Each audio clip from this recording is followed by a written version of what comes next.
कस्तो भयो गरे बट ट्रोय मिलाउन लाग्यो भन्ने खाना कस्तो हाम्रो गरे सिंहले खाना खुवाउँदै हुनुहुन्छ कस्तो खाना भन्ने एकदम राम्रो खाना छ तपाईँ घरको खाना र यहाँ खानामा के फरक छ हाम्रा साग हुन्थ्यो छैन एक्लो मान्छे यति सागु मात्रै फरक छ र चटनी पनि हुन्थ्यो उसको गाजा हो अनि तपाईँ त्यो हुम्ला जुम्लातिरबाट उठाउनुहुन्छ मर्छ अनि त्यो के छ नि के त्यो जडीबुटी टाइपको जडीबुटी अब मह खान्छौँ हामीहरू हुम्लाको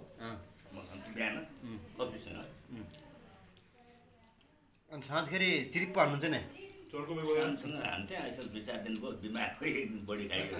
साहित्यकारहरूसँग बसियो बिमार त्यस्तै खाने होइन बड्डै खाएर त्यस्तै खाने होइन अहिले उनीहरूलाई हाला भने मेरो बढी पेलायो गरेर ल्याएर थाहा पाएन उनीहरूले पनि ए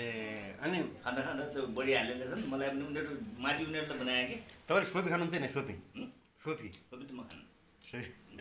बरु गरेर गाउँतिर अनि पुरा फेभरेट त्यही हो नि नै खान्न म कहिले खान्न गाउँ गएँ म त्यो सोपी कहिले खान्न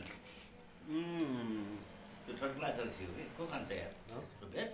त्यो खासमा घोराले खुवाउँछ हुन्छ नि घोरालाई खुवाउँछ हुन्छ नि घोरा त्यो खाने त बरु त्यो खानुभन्दा घरको खानु ठिक छ नि त कोदा हो अर्ग्यानिक गणेश सिंह भयो अब इतिहास हुन्छ नि बिहा गरेपछि सुबालाई ट्याक्क मिठो खाउँछ एक्लो मान्छे तपाईँले बिहा गरेपछि एक्लो मान्छे खाना बनाउनु पर्दा झगडा लाग्यो काम गर्नुपर्छ अफिसमा हेर्नुहोस् तपाईँ 2 टा 7 अलि ढिलो भयो कि अलि ढिलो भयो